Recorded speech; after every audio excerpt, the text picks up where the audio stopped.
क्या India super power बस कुछ दिनों में बन सकता है? क्या ये झूठ है या फिर ये एक ऐसा सच है जिसे हम टाल नहीं सकते? और कैसे बन सकता है? Hey guys, this is Parav Kapoor और आज हम इस बारे में बात कर रहे होंगे कि कैसे इंडिया एक सुपर पावर बस कुछ दिनों में बन जाएगा एंड क्या वो बनेगा या नहीं बनेगा, इस बारे में। इस टॉपिक के लिए मैंने पहले से कुछ प्रिपेयर नहीं किया था, तो मैंने इसकी जो स्पीच है वो मेरे लैपटॉप पे एंड प्लस मेरे पास कुछ पॉइंट्स इस पेपर में लिखे हुए हैं। मैं मन से भी कुछ बोल रहा हूँ एंड इनसे देख के, मोस्टली आज मैं इनसे देख के बोल रहा हूँ बिकॉज मैंने इसके लिए पहले से कुछ प्रिपेयर नहीं किया, मैं किसी और चीज़ में बिजी था एंड मेरे को एक रेगुलर प्रैक्टिस में से शूट करने का मन हुआ, तो इस चीज़ को शूट करना है एंड मेरे को लगा ये टॉपिक एक ऐसा टॉपिक है जो कि आज के यूथ को सुनना चाहिए एंड इसे सुन के एक अलग से, जैसा होता है ना हाउस द जोश हाई सर, तो वो हाई लेवल इस वीडियो को देखने के बाद आना चाहिए। जो ये एक एजेंडा चल रहा है कि इंडिया सुपर पावर बनेगा, क्या ये सिर्फ एक झूठ है, एक ही प्रॉमिस है, या एक ऐसा सच है जिसे हम टाल नहीं सकते, है ना? तो इस बारे में बात करते हैं। तो इसमें जो मैंने पहले बात करी है उन बातों में यार कई जगह से ये निकला है कि हमारे पास्ट में, इंडिया के पास्ट में जितना कुछ हुआ वो बहुत कुछ अफेक्ट कर रहा है इंडिया को सुपर पावर बनने में। लाइक ब्रिटिशर्स ने इंडिया एक सोने की चिड़िया बुलाया जाता था, लेकिन इधर से गोल्ड एक बहुत प्लान्ड वे से लूट की गई उस चीज़ की, या उसे ले गए ब्रिटिशर्स। तो जो पास्ट में हो गया सो हो गया, रात गई बात गई। हम आने वाले कल को कैसे बदल सकते हैं? आज काम करके हम आने वाले कल को कैसे बदलेंगे, अब हम इस पे थोड़ा बात कर रहे होंगे। बेसिकली जो हमारा फ्यूचर है वो, यार ये नहीं समझ में आया कि वो किस डायरेक्शन में एम कर रहा है। हम सब बात तो कर रहे हैं कि यार इंडिया सुपर पावर बनेगा, सुपर पावर बनेगा, लेकिन कैसे बनेगा इस बारे में कोई बात नहीं कर रहा है। एंड केवल ये बोल देने से कि इंडिया सुपर पावर बनेगा, या ऐसा तो है नहीं कि बन ही जाएगा, बोलते रहो बन जाएगा। You have to do something. और कौन करेगा? आप, मैं, है ना? हम सब मिलके जब एक पर्टिकुलर नेशन के लिए काम करेंगे, देन वो नेशन ऊपर उठेगा, वो सुपर पावर बनेगा, नंबर 1 रैंक करेगा। एंड नंबर 1 पोजीशन किसे अच्छी नहीं लगती? हो सकता है कुछ लोग बोलते हो कि क्या कहते हैं, मेरे को नहीं पसंद, ऑन एन एवरेज भी अच्छा चलता है, लेकिन जब आप नंबर 1 बनते हो तो वो फील अलग होती है ना? तो वो विना सबको बनना है एंड वो विना हम कब बनेंगे? जब हमारी कंट्री नंबर 1 आएगी। इस सब के लिए हम लोग कई अलग अलग कोशिश कर रहे हैं, लेकिन इनमें हमें कई सारे चैलेंजेस भी फेस करने पड़ते हैं। बेसिकली कैसे चैलेंजेस, हम लोग एक बात कर लेते हैं। जो एआई का लेबोरेटरीज है वो खुद एक फ्लॉड एजुकेशन सिस्टम में, इस एजुकेशन सिस्टम में जो फ्लॉ हैं उस पर वर्क कर रही है ना? फ्लॉ को रिमूव करने के लिए वर्क कर रहे हैं। तो ये एक टाइप ऑफ स्टार्टअप भी है। ये स्टार्टअप रेवेन्यू भी जनरेट करेगा, उस रेवेन्यू से हम टैक्स पे करेंगे, जिससे नेशन में नेशन के लिए हम लोग एक हेल्प करेंगे। प्लस इस नेशन के लिए जब एजुकेशन सिस्टम एक प्रॉपर लाइनअप हो जाएगा, जब इस नेशन का यूथ एक लाइनअप हो जाएगा। यूथ कैसे लाइनअप होगा? जब उसका एजुकेशन सिस्टम प्रॉपर लाइनअप होगा, वो एक ऐसी चीज़ें सिखा रहा होगा जो कि आज के यूथ को सीखनी चाहिए, है ना? तो इस टाइप से यही इसका लेबोरेटरीज वर्क कर रही है। अब यार इस वीडियो को प्लीज़ स्किप मत करना, बिकॉज एक नेशन तभी अच्छा बनेगा जब हम उसके बारे में कन्वर्सेशन स्टार्ट करेंगे। ऐसे नहीं कि सुपर पावर बन जाएगा। कैसे बनेगा, हमें कैसे बनाना है, ये जब स्टार्ट करेंगे, इस पावरफुल कन्वर्सेशन को जब स्टार्ट करेंगे, तब उस पर हम लोग आगे कोई नेक्स्ट स्टेप रख पाएंगे। हम लोग जब भी कोई इनिशियल आइडिया लाते हैं तो ऐसा नहीं है, बहुत लोग बोलते हैं कि मेरे वर्ड से ज़्यादा मेरा काम दिखाता है, लेकिन उस काम को करने से पहले उसके वर्ड्स ही वर्क करते हैं। बिकॉज उसके वर्ड उसके आइडिया को एक्सप्रेस करते हैं कि उसे क्या वर्क करना है। उसके आइडिया जब एक्सप्रेस हो जाते हैं, देन उसके साथ उसकी टीम जुड़ती है, 4 जने उसके साथ आते हैं। एंड वो 4 जने जब उसके साथ आ जाते हैं, देन वो 4 जने मिलके उसे स्टार्ट करते हैं उस चीज़ को बनाना, एंड देन वो चीज़ आगे सक्सेस की तरफ बढ़ती है। तो ऐसे ही हमारा नेशन भी वर्क करेगा। हम लोग जब इसके बारे में एक पावरफुल डिस्कशन स्टार्ट करेंगे कि हमें कैसे इसे बनाना है, तभी तो हम बना पाएंगे कि हमें इंफ्रास्ट्रक्चर इसका इम्प्रूव करना है, हमें इसका एजुकेशन सिस्टम इम्प्रूव करना है, कैसे करना है। चलो हमने प्रॉब्लम्स भी निकाल ली, फिर उसे कैसे करना है, तो ये सारी चीज़ें हमें देखनी पड़ेंगी। ओके, सो हम लोग कुछ बात कर लेते हैं कि जैसे अभी जो इंडिया है वो कैसा दिखता है। तो मैंने यहाँ लिख रखा है।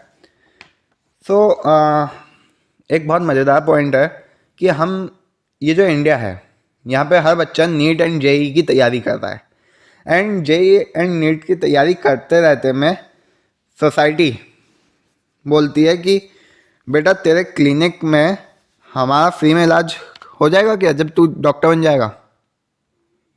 या एक प्रॉपर माइंडसेट हमने ये बना लिया कि हमें हर चीज़ एक फ्री में चाहिए।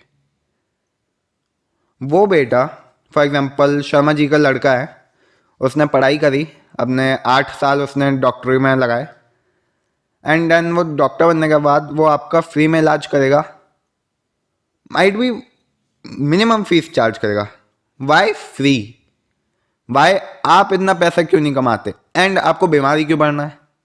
आप अपना हेल्थ को इतना हाई पे ले जा, आप एक हेल्दी फूड लीजिए, आप रेगुलर फिजिकल एक्सरसाइज कीजिए, हो सकता है बीमारी तब भी आए, लेकिन आप पहले ही से क्यों कि मेरे को डॉक्टर के पास जाना है।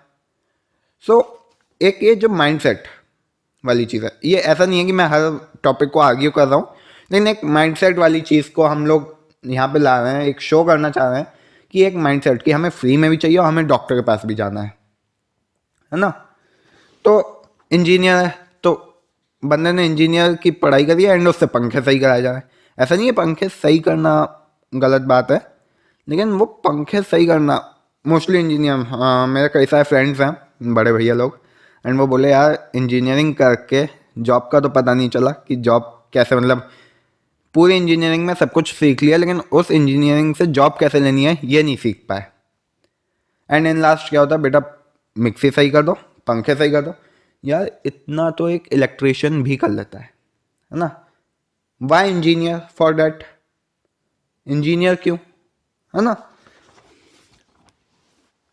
डॉक्टर बन के हमें भूल मत जाना। या एक सोशल कनेक्शन होता है कि आप 4 जनों के साथ सोशली कनेक्टेड होते हो, आपका एक सर्कल होता है, एंड उस सर्कल में जब होता है ना कि आपके 5 ऐसे दोस्त होते हैं जिनके आप एवरेज होते हो।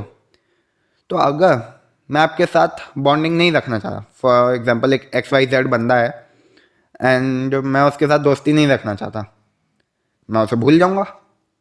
मैं और 5 जनों को, ABC जनों को मैं अपने पास बुलाऊंगा, उनके साथ सर्कल में उनके साथ बॉन्डिंग बढ़ाऊंगा एंड उन्हें याद रखूंगा, बिकॉज वो मेरे को प्रॉफिट दे रहे हैं, वो मेरे को ग्रोथ में मदद कर रहे हैं। अब वो XYZ बंदा जो मेरे को ना ग्रोथ में मदद कर रहा है, इनफैक्ट वो लैग पुलिंग, जो आपकी ग्रोथ में मदद नहीं कर रहा वो आपकी लैग पुलिंग कर रहा है ना, वो आपको नीचे खींच रहा है। एंड जब कोई नीचे खींचता है तो आप तो जाते जाते हो, साथ में वो भी जाता है, ये वो बात नहीं जानता है ना। तो जो ऐसा करते हैं लोग जो दूसरों की टांग खींचते हैं, वो ऐसा ना करें, है ना। तो अभी तो खैर टॉपिक से भटक जाएंगे, तो हम टॉपिक पे रहते हैं। ये जो था डॉक्टर बन के हमें भूल मत जाना। सो आप अगर उसके जने की ग्रोथ में मदद कर रहे हो तो इट इज़ 101% ट्रू कि वो बंदा आपको कभी नहीं भूलेगा लाइफ टाइम, कभी भी नहीं, है ना। तो आप सामने वाले बंदे को उठाने में मदद करो, वो हमेशा आपके साथ रहेगा। Okay, this is the India where parents admire good players and artist but doesn't want their kid to be the one. बहुत कम पेरेंट्स ऐसे होते हैं जो कि अपने बच्चों को एक एक्स्ट्रा करिकुलर एक्टिविटी में पार्ट लेने देते हैं, एंड उसमें केवल पार्ट नहीं, स्कूल लाइफ में तो ऐसे बहुत से होते हैं कि पार्ट डलवा दिया बच्चे को, एंड करने दिया, लेकिन आगे फ्यूचर में कितनों को आगे बढ़ने दिया। स्कूल की फुटबॉल टीम में पूरी फुटबॉल टीम 11 जनों की जाती है, लेकिन आगे कौन से वो 11 निकले ये बहुत मैटर करता है, because school life is not the life in real. वो आपकी केवल एक प्रैक्टिस लाइफ है कि उधर आपने सीखा, एक लर्निंग लाइफ। आपको सिर्फ अप्लाई करना है इन फ्यूचर अपनी रियल लाइफ में, जहाँ पे आपको उसे जीना है, उसे लिव करना है ना। तो अगर एक बच्चा XYZ बच्चा है कोई, एंड वो फुटबॉल में बहुत अच्छा था, तो पेरेंट्स उसे मतलब ये कहते हैं कि बेटा स्पोर्ट्स में कहाँ से कहाँ चला जाएगा, बहुत मुश्किल एक A सिटी से B सिटी चला जाएगा। तो उनके जो ड्रीम है, फिर से घूम फिर के बात वहीं आई माइंडसेट पे, कि जो उनका वो एक माइंडसेट है वो बहुत लिमिटेड है। वो ऐसा क्यों नहीं सोचते कि वो बंदा नेशनल जाएगा, इंटरनेशनल जाएगा, वो इंडिया के लिए खेलेगा, ऐसा भी तो हो सकता है। तो उधर बच्चे को पुश करो। जैसे पेरेंट्स पढ़ाई के लिए करते हैं कि बेटा दिन में 4 घंटे पढ़ाई करो, 5 घंटे पढ़ाई करो।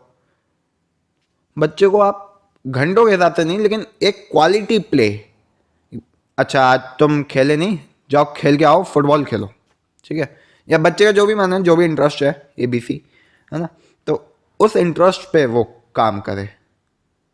पेरेंट्स को ये टाइम देना चाहिए। इनफैक्ट मैंने कई जगह देखा है कि बच्चे जब काम कर रहे होते हैं तो पेरेंट्स, गलती नहीं है पेरेंट्स की, वो अपने बच्चों के लिए कंसर्न है ना। मैं आई एम रियली सॉरी अगर कोई हर्ट हो रहा हो इस चीज़ से, लेकिन आप कई बार बच्चे को के लिए कंसर्न होने के, बच्चे का आप फ्यूचर बनाने के चक्कर में उसका फ्यूचर बिगाड़ देते हैं। ये चीज़ को थोड़ा अवॉइड, बहुत पतली सी लाइन होती है दोनों के बीच में कि आप बच्चे का फ्यूचर बना रहे हैं या बिगाड़ रहे हैं, है ना।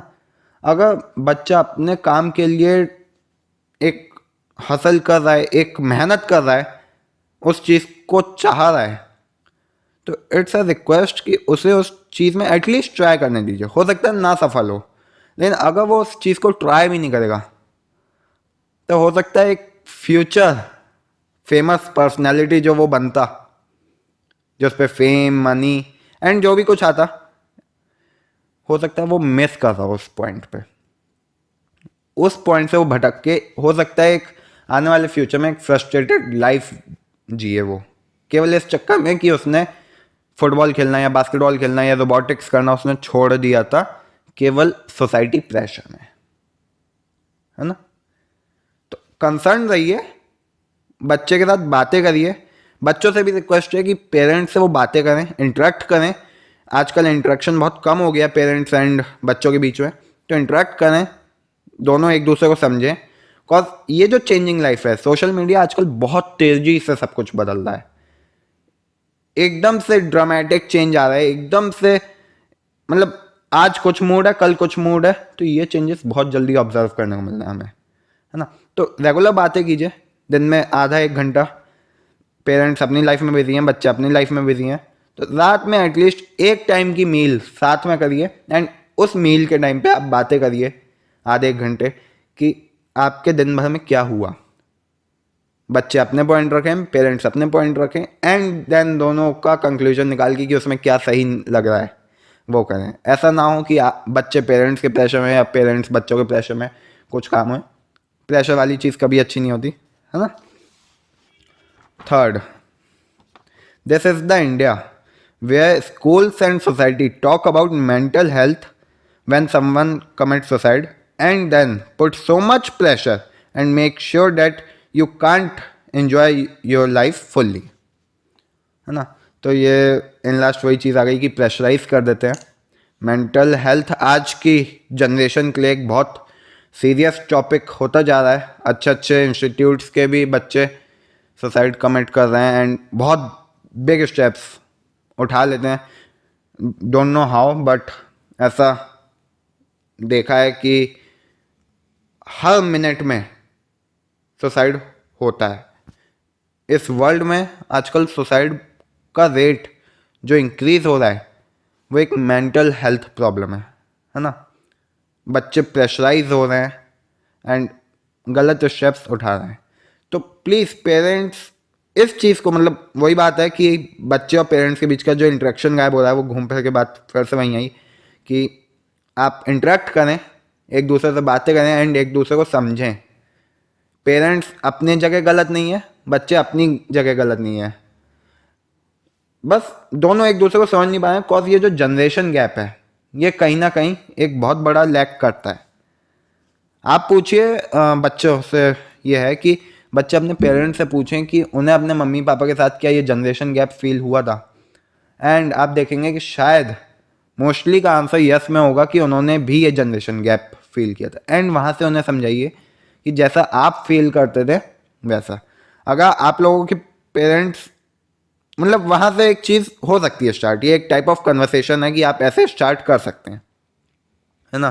पेरेंट्स भी सेम वे में कि हम लोगों को भी ऐसे अपने पेरेंट्स के साथ जनरेशन गैप प्रॉब्लम थी कि वो हमारी बात नहीं समझते थे या हम उनकी नहीं समझ पाते थे, है ना। तो ऐसे करके बच्चों को समझाइए कि, या बच्चे अपने पेरेंट्स को समझाएं, जो भी मतलब कन्वेंस, एक टॉक तो स्टार्ट कीजिए, उस टॉक का कहीं ना कहीं कंक्लूजन निकलेगा। हो सकता है पेरेंट्स सही हो सकता है बच्चा सही हो, लेकिन प्रेशराइज मत हुई कि बोल दिया तो बोल दिया बस, वो पत्थर की लकीर नहीं यार, आप चेंज कर सकते हो उस चीज़ को। Okay, so next point, this is the India way student says marks and qualification doesn't matter, only skills and knowledge matters, but जजेस their teacher on basis of their qualifications.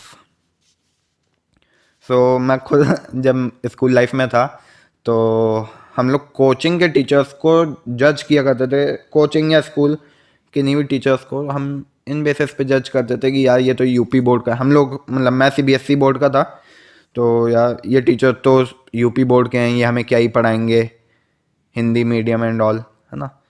सो हालांकि इंग्लिश मीडियम स्कूल में भी रह के केवल English में लिखी हुई बुक्स के अलावा हम लोग ऐसा इंग्लिश नहीं सीखे, है ना।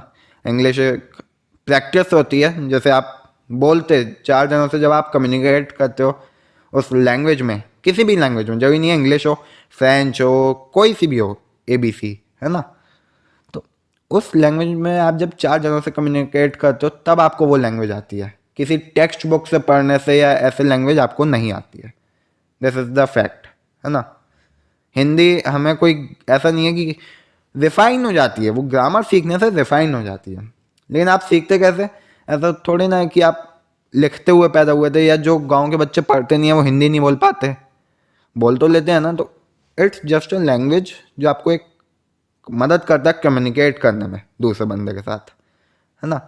तो आप इंग्लिश अगर आपको सीखना है तो आप अलग अलग कई सारे ऐप्स हैं, मैं पर्सनली कैम्बली यूज़ करता हूँ, and Cambly is a great app. And बाकी आपका सर्कल में अगर आप इंग्लिश के साथ इंग्लिश एनवायरनमेंट में बात कर पाते हैं, है ना। सो जो वो क्वालिफिकेशंस वाली बात है उस पर जज ना करें, cause skills and knowledge matter. कुछ टीचर्स बहुत क्वालिफाइड होते हैं बट उन्हें टीचिंग मेथड्स नहीं आते हैं, कुछ टीचर थोड़े अंडर क्वालिफाइड होते हैं बट उन्हें टीचिंग मेथड्स इतने अच्छे होते हैं कि वो उस बुक से देख के आपको समझा सकते हैं एक डिफरेंट मेथड से, है ना। हो सकता है आपको स्पोर्ट्स से पसंद है एंड वो टीचर को स्पोर्ट्स में थोड़ा इंटरेस्ट रहा, थोड़ा पढ़ाई में रहा, तो वो एक बार बुक को देखेगा, वो बुक से पढ़ के आपको ये समझा सकता है कि उसे आपको रियल लाइफ में कैसे अप्लाई करना है। एंड इन लास्ट आपको रिजल्ट से मतलब है, ना कि इस चीज़ से कि आपको कौन सा क्वालिफाइड टीचर पढ़ा रहा है कौन सा नहीं, है ना। बहुत से स्टूडेंट आईआईटी के अच्छे होते हैं एंड कई सारे गांव के भी ऐसे बच्चे होते हैं जो आज तक स्कूल नहीं गए लेकिन बहुत बड़े बड़े स्टार्टअप्स एंड कंपनीज लेके बैठे हुए हैं, है ना। सो दिस थिंग की क्वालिफिकेशंस मैटर, इसे बच्चे अब ड्रॉप कर दें, इस बेसिस पे ना जज करें। मजाक की बात अलग होती है, लेकिन इन रियल लाइफ जो आपके लिए प्रॉफिटेबल है उस चीज़ को देखें एंड मजाक को अलग हटाएं। Okay, so this is in India where every year Indian student clear one of the toughest exam of the world, yet have very few Indian Nobel Prize winner scientist। ये बात बहुत ज़्यादा मतलब मैं खुद एक इनोवेटर हूँ एंड मैं चीज़ें इनोवेट करता हूँ जो मतलब इन्वेंट हो चुकी हैं उन्हें और मॉडिफाई करके इस इंडियन मार्केट को प्रोवाइड करता हूँ। सो या पता नहीं क्यों नोबेल प्राइज़ हम लोग क्यों नहीं जीत पाए, डोंट नो। लेकिन यार हम लोग एक, मेरे को जो लगता है, हम लोग एक रोबोट्स की तरह इंजीनियर प्रोड्यूस कर रहे हैं। इंजीनियर एक ऐसा जना होता है जो कि प्रॉब्लम, कोई भी एक रियल लाइफ प्रॉब्लम, अगर माचिस मेरे को जेब में लेके घूमनी है, नहीं सॉरी, अगर मेरे को फायर को कहीं भी जलानी है तो उसके लिए मैं क्या यूज़ करूँगा, माचिस या lighter. It is just an small thing. Daily life problem थी कि मैं फायर को जेब में लेके नहीं घूम सकता और मेरे को कहीं भी उसे लगाना पड़ सकता है, तो मैंने मैच स्टिक रख ली, मैंने एक पेपर या कुछ भी आस पास से चीज़ उठाई, मैच स्टिक से जलाई एंड वो लाइट अप हो गई, है ना। कोई सी भी इनोवेशन, आपके हर तिनके में एक इनोवेशन है ना। सो एक रोबोटिक माइंडसेट को हटा के एक डेली लाइफ प्रॉब्लम्स को सॉल्व किया जाए एंड उन पे वर्क किया जाए, this is more beneficial than other things.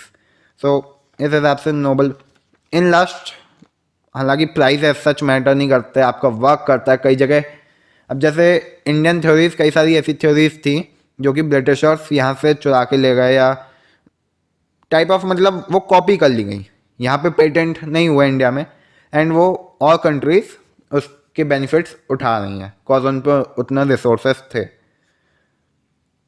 तो हो सकता है इस वजह से भी कहीं लैग किया हो। लेकिन आज के टाइम में मैं देख रहा हूँ कि जो इंजीनियर्स हैं वो केवल इतना देखते हैं कि यार मेरे को एक, पहले 12th क्लास पास हुए, देन मैं एक अच्छे कॉलेज में जाऊँ, इंजीनियरिंग कॉलेज, कॉलेज से 4 साल जैसे रट वट के एंड कैसे भी मैं निकलूँ, बस एक मेरे को पैकेज मिल जाए। पैकेज भी ये नहीं 70-80 लाख, 1 करोड़ 2 करोड़ का पैकेज मिले, यार मेरे को तो बस 10 लाख का भी पैकेज मिल जाए ना, मेरे लिए काफ़ी है। या जब आपके ड्रीम ही छोटे हो जाएंगे, एंड वाई पैकेज, आप अपनी कोई चीज़ क्यों नहीं बनाते कि यार मैं अपनी चीज़ बनाऊंगा एंड चाहे उसका पेटेंट लेके उस पेटेंट को बेचूं या मैं उसकी कंपनी स्टार्ट करूं, है ना। अगर आप में गट्स हैं, हर किसी की बस की बात नहीं होती एक कंपनी स्टार्ट करना, तो अगर आप पेटेंट लेके उस पेटेंट को भी बेच दे रहे हैं, देन भी आप कंट्रीब्यूट कर रहे हैं इंडिया में कि आपने एक पेटेंट लिया, आपने एक इनोवेशन करी। एंड अगर कंपनी, देन तो आप कई सारे वेज में आप उसे कंट्रीब्यूट कर रहे हैं कंट्री को, तो that is next thing. And next point, this is an India where we have made drivers and yet we go to foreign country to do their jobs. एक मूवी थी, माइट भी, मेरे को नाम याद नहीं आ रहा, तो उस मूवी में मैंने देखा था कि इंडिया से लोग फॉरेन कंट्री जा रहे थे छोटी छोटी जॉब्स करने के लिए, एंड अगर जब वो उधर उस कंट्री से वापस आए तो देन यहाँ पे आके ओ मैं तो वहाँ XYZ कंट्री में रहता हूँ, वहाँ जॉब करता हूँ। उन्होंने जॉब का नाम नहीं दिया, मैं वहाँ जॉब करता हूँ। आप दूसरे को अपना ये हाई स्टैंडर्ड दिखा के, आप अपने आप से झूठ बोल के क्या प्रूफ करना चाह रहे हो? मतलब सामने वाला बंदा लिटरली डजंट केयर। आपने उसे बताया, वो बोलेगा अरे शाबाश बेटा शाबाश, तुम फॉरेन कंट्री चले गए। 5 मिनट बाद उसे कुछ याद नहीं रहेगा, उसके पास अपनी लाइफ में इतनी प्रॉब्लम्स हैं कि वो आपकी प्रॉब्लम्स क्या याद रखे। तो आप कम से कम अपने आप से सच बोलो, एंड अगर आप वहाँ ड्राइवर बनने जाओ तो एटलीस्ट इंडिया में ही कर लो, वो इंडिया एक नेक्स्ट उस पर जाएगा। ऐसा नहीं है कि आप यहीं रुको, है ना।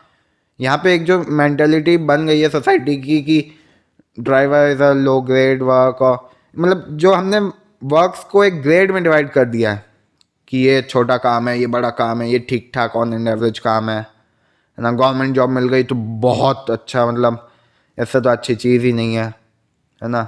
बिजनेस ठीक ठीक, अब बंदा बिजनेस कर रहा है, सही है। हाँ, मेड ड्राइवर लो वर्कर्स हो गए। अगर आप सबको एक स्टैंडर्ड लेवल दे देंगे, देन वो कंट्री आगे बढ़ेगी। आप देखिए, आप कोई भी एक अच्छी कंट्री का एग्जांपल ले लीजिए। जापान में स्कूल्स की छुट्टी होने के बाद बच्चों को हाफ एन आवर या 1 घंटा दिया जाता है, मतलब एक टाइम पीरियड होता है, उसमें बच्चों को खुद अपने क्लासरूम की सफाई करनी पड़ती है। ऐसा नहीं है कि वहाँ पे कोई और सब स्टाफ हो या कुछ हो। ये उन बच्चों में एक स्किल डेवलप करता है, एक रिस्पेक्ट डेवलप करता है कि हर काम बराबर है एंड आपको सब कुछ करना आना चाहिए। ना आप छोटे हैं ना बड़े हैं, आप बराबर हैं, आप सब बराबर हैं एंड आप सब कुछ काम कर सकते हैं। So this work division is not good and इसे अवॉइड करना पड़ेगा, इसे ख़त्म करना पड़ेगा हमें इस कंट्री को आगे बढ़ाने के लिए। सो मेरे को लगता है इस काम को हम कर सकते हैं, है ना। Okay, this point is quite amazing and ये लास्ट पॉइंट है। So this is in India which do not shut up but also do not speak up. या इंडिया में लोग बोलने से नहीं चुपते, हर समय कोई ना कोई कुछ ना कुछ बोल रहा है एंड मज़ेदार बात वो जरा भी मतलब वैसे इंटरेस्टिंग है कॉज वो एक चकल्लस टाइप में बात कर रहे हैं, है ना। उसकी चुगली कर ली, इसकी चुगली कर ली, लेकिन आप अपने प्रोडक्टिव वे में क्या बात कर रहे हो वो बात तो कोई कर ही नहीं रहा यार। एंड उसी टॉपिक को स्टार्ट करने की दे दी है।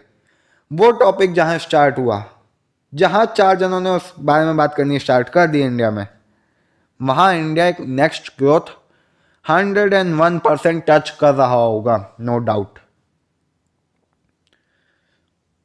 बोलने के लिए कोई नहीं है, कहीं पे कोई गलत काम हुआ फॉर एग्जांपल, कुछ भी हुआ, वहाँ कोई कुछ नहीं बोलेगा। और अगले दिन कोई एक बंदा जिसमें गट्स थे उसने जरा सा कुछ बोल दिया, बस देन उसके पीछे सब मोमबत्ती लेके एंड सब निकल पड़ते हैं, लेकिन उसके अलावा कोई कुछ नहीं बोलेगा। 4 दिन बाद वो मामला भी शांत एंड खत्म। सो ये कुछ पॉइंट्स थे कि ये इंडिया अभी हमारा ऐसा दिख रहा है। इसमें ये कुछ बहुत नाम मात्र को मैंने फ्लॉज अभी पढ़े हैं, एक जो मैंने मतलब एक इस एजुकेशन सिस्टम से मैं रिलेट करके मैंने लिख पाया, मैं बना पाया, वो पॉइंट्स हैं। इसके अलावा बहुत सारी प्रॉब्लम्स हैं, बहुत मतलब इमेजिन नहीं की जा सकती इतनी प्रॉब्लम्स हैं अभी। तो उन सबको मैं मतलब जो भी जिस भी फील्ड का है, मैं एजुकेशन सेक्टर में कुछ करना चाहता हूँ तो मैंने एजुकेशन सेक्टर को पकड़ा एंड उसके बारे में कुछ कुछ लिखा। सो अब हम इन सब चीज़ों को कैसे सही कर सकते हैं, कुछ सॉल्यूशंस की बात करते हैं। सो अच्छा, इंडिया पे एक बहुत अच्छी चीज़ जो है वो है, इनफैक्ट आज़ादी के बाद से इंडिया पे एक ही ऐसी चीज़ है जो कि सबसे ज़्यादा बड़ी है एंड दैट इज़ पॉपुलेशन, है ना। सो इंडिया पे ये एक एडवांटेज भी है और एक डिसएडवांटेज भी है कि पॉपुलेशन को फीड करना है उसे, इतनी पॉपुलेशन को, तो ये एज अ डिसएडवांटेज हो गया। एंड ये एडवांटेज तब है जब वो पॉपुलेशन अपने आप के लिए खुद वर्क बनाएगी एंड वो एक एसेट बनेगी कंट्री के लिए कि वो कंट्री को सुपर पावर बना सके। यंग पीपल हैं इस समय, मतलब 50% से ज़्यादा जने तो यंग है इस समय, बिलो 25 की एज में। So this young youth India को कहीं से कहीं पहुंचा सकता है। चाइना, जापान, यूएसए, इधर ओल्ड पॉपुलेशन बहुत है, अबव 25। तो इन पे ये एज अ डिसएडवांटेज है। इंडिया पे यूथ इतना है कि वो मतलब 2027 में तो इनफैक्ट हम चाइना को भी सरपास कर जाएंगे, हम लोग नंबर 1 पॉपुलेटेड कंट्री होंगे। सो हमें इस पॉपुलेशन को एज अ एसेट यूज करना है और लाइबिलिटी, ये आपकी और मेरी सोच पे डिपेंड करता है। हम इस चीज़ को बदल सकते हैं, इस चीज़ में एक बदलाव ला सकते हैं, हम कंट्री को सुपर पावर बना सकते हैं, लेकिन कब? जब हम अपनी सोच बदलेंगे, है ना। सो ये पॉपुलेशन ऐसा नहीं है कि केवल एक ही फील्ड में काम करेगी। जब सबसे ज़्यादा पॉपुलेशन होगी तो उतने ही सेक्टर्स भी हम बनाएंगे, जितने ऑलरेडी सेक्टर्स हैं उनमें वर्क करेंगे, प्लस नए सेक्टर्स निकालेंगे, है ना। इनोवेशन, एक नया माइंडसेट तैयार करेंगे, हम एक नए इंडिया को देख रहे होंगे। जब जैसे मैंने अगर एजुकेशन सिस्टम को पकड़ा है तो मैं अपने और जो लोग मेरे फ्रेंड्स या और मेरे सीनियर्स जूनियर जो एजुकेशन सिस्टम में बदलना चाहते हैं वो मेरे साथ जुड़ेंगे या मैं उनके साथ जुड़ूंगा। एक मेडिकल सेक्टर होगा, जो मेडिकल सब एक साथ मिलेंगे, इंजीनियर सब एक साथ मिलेंगे। तो जो सेक्टर्स बनेंगे वो अपनी अपनी प्रॉब्लम्स देखें एंड उन्हें सुधारना। आप दूसरे की निकालने के बजाय अगर अपनी सुधारोगे तो आप कहीं के कहीं पहुंचोगे, है ना। आप सब कुछ नहीं कर सकते। हम स्कूल में भी इनफैक्ट बच्चे ये कहते हैं कि टीचर एक सब्जेक्ट पढ़ाएगा और हम 6 पढ़ेंगे, ऐसा कैसे, है ना। तो रट के पास हो जाते हैं, लेकिन बच्चा होता है एक ही सब्जेक्ट में अच्छा है। तो अगर वो उस एक ही सब्जेक्ट में अच्छा ध्यान दे तो वो स्कोर बहुत अच्छा कर सकता है, 100 में से 100 भी ला सकता है। तो सेम इधर लाइफ में आप पे कोई प्रेशर, स्कूल में तो फिर प्रेशर होता है कि आपको 6 के 6 में पास होना है। लाइफ में कोई प्रेशर नहीं है कि आपको 6 के 6 में पास होना है। आप अगर एक फील्ड में अच्छे हो तो उस फील्ड को पकड़ो एंड उसे इतना कुरे दो कि बिल्कुल उसकी डेप्थ तक पहुंचो, उससे सॉल्व कर डालो कि जो आगे आने वाली जनरेशन है वो आपको हिस्ट्री में याद रखे कि यार पर्व नाम का एक बंदा था, वो एजुकेशन सिस्टम में रिफॉर्म लाके गया, है ना। तो इस टाइप से हम लोग काम कर सकते हैं। अब एक कंट्री को सबसे अच्छा बनाने के लिए उसका इंफ्रास्ट्रक्चर होता है जो कि उसे एक नेक्स्ट लेवल पे पहुंचाता है। सो ये मतलब सब मिलके बना सकते हैं कि एक ने एजुकेशन सिस्टम में, एक मेडिकल में, एक इंजीनियर ने रोड एंड ऑल, मतलब अलग अलग सेक्टर्स। जो भी इंजीनियर्स तो हर फील्ड में रोल निभा ही रहे हैं, है ना। एक इंडिया में और जो बहुत मेजर एडवांटेज है वो है कॉस्ट इफेक्टिव इंटरनेट। चीपेस्ट, मतलब प्राइस के मामले में चीपेस्ट है। आप पे इतना फ्री का इंटरनेट है, इंटरनेट पे सबसे ज़्यादा इंफॉर्मेशन अवेलेबल है। इंटरनेट पे आप आज की तारीख में आप कोडिंग सीखना चाहो कोडिंग सीखो, आप जो सीखना, कुकिंग, ड्राइविंग, आपको जो सीखना है वो सीखो। इंटरनेट आपको क्या चीज़ नहीं दे रहा। इनफैक्ट आप ये वीडियो भी एक इंटरनेट के प्लेटफॉर्म यूट्यूब पे देख रहे होगे या और किसी सोशल प्लेटफॉर्म पे, इंस्टाग्राम और किसी और पे आप देख रहे होगे। तो ये सोशल प्लेटफॉर्म आप इंटरनेट के थ्रू तो यूज़ कर रहे हो। तो अगर इंटरनेट पे आप ऐसी इंफॉर्मेटिव वीडियोस देख रहे हो देन इन्हीं इंफॉर्मेटिव मैं ही आपको रिकमेंड कर रहा हूँ कि आप और कोडिंग की वीडियोस देखो। आप रील्स ड्रैग करने की जगह, स्वाइप करने की जगह आप कुछ ऐसी चीज़ें देखो जो आपको इन फ्यूचर बेनिफिट्स दें, है ना।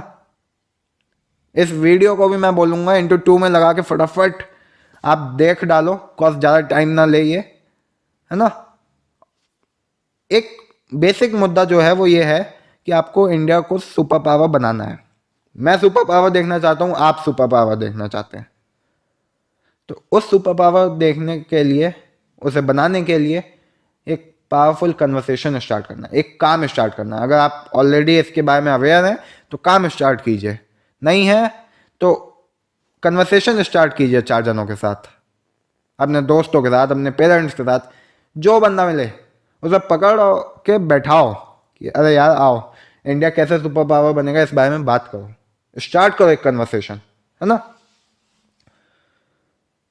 बेस्ट लीडर सब कुछ नहीं करता, है ना, लेकिन लीडर फिर भी बहुत कुछ कर जाता है कि आपको कैसे एक, आपको लीडर हर जगह चाहिए, कितनी भी डेवलप्ड कंट्री हो चाहे कितनी भी अंडर डेवलप्ड कंट्री हो, लीडर हर जगह होता है ना। और एक डेवलप्ड कंट्री के पीछे एक बहुत अच्छा लीडर भी होता है। बिकॉज हो सकता है वो लीडर हर चीज़ ना कर रहा हो। अगर एक कंपनी बनी है तो जरूरी नहीं है फाउंडर सभी कुछ कर रहा हो, कोडिंग भी वही कर रहा हो या मैन्युफैक्चरिंग भी वही कर रहा हो, आइडिएट, हर चीज़ के लिए टीम होती है, लेकिन लीडर उस टीम को एक जगह जोड़ के रखता है।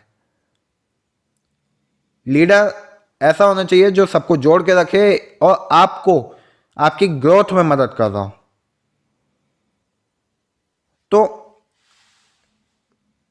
करप्शन एक अलग चैलेंज है। आप लीडर से उसे रिलेट मत कर बैठना कि करप्शन बहुत है इस कंट्री में, है ना। अगले यूथ आप ही हो और अगले 2-4 सालों में मतलब इलेक्शन है सेंट्रल गवर्नमेंट के एंड कई स्टेट्स में भी आ रहे हैं इलेक्शन, है ना। तो यूथ खड़े हैं, उस इलेक्शन में अगर आपको लगता है आप बदल सकते हैं तो आप खड़े हो इलेक्शन में, है ना। एक कंट्री को एक लीडर भी उतना ही अच्छा चाहिए उस कंट्री को बनाने के लिए। एक अच्छा लीडर एक अच्छी कंट्री की पहचान है ना। इंडिया ने पहले तो बहुत इंप्रूव किया लेकिन स्टिल हमें बहुत इंप्रूव करना है ना। सो इफ आपको लगता है इंडिया एक सुपर पावर बन सकता है, देन अपने फ्रेंड्स के साथ ये पावरफुल कन्वर्सेशन स्टार्ट कीजिए, इनोवेटिव आइडियाज ड्राइव कीजिए। एंड कोई हेल्प चाहिए तो यार एआई इसका लेबोरेटरीज है ही। हम लोग खुद एक सुपर पावर कंट्री का एक ड्रीम देख रहे हैं। हम लोग देख रहे हैं कि इसे हम कुछ आने वाले दिनों में सालों में बना सकते हैं इंडिया को एक सुपर पावर कंट्री, है ना। एंड जस्ट यह एक फीलिंग है ये कि मैं बिलीव करता हूँ कि इंडिया एक सुपर पावर बन सकता है।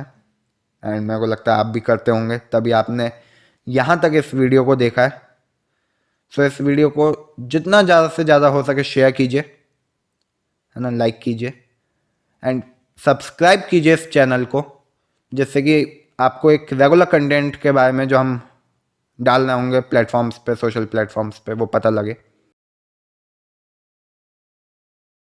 Very happy republic day to everyone. And मैं होप करता हूँ कि आपने ये जो पूरी वीडियो देखी है ये आपको अच्छी लगी होगी एंड इस वीडियो से आपको एक कन्वर्सेशन स्टार्ट करने का मौका मिला होगा, आपको एक आइडिया लगा होगा एंड मेरे को लगता है कि ये कंटेंट आपको मदद करता होगा। So thank you so much for supporting, for watching this video and बस जाओ करो, एकदम रख के करना है अब हमें। So stay tune, thanks.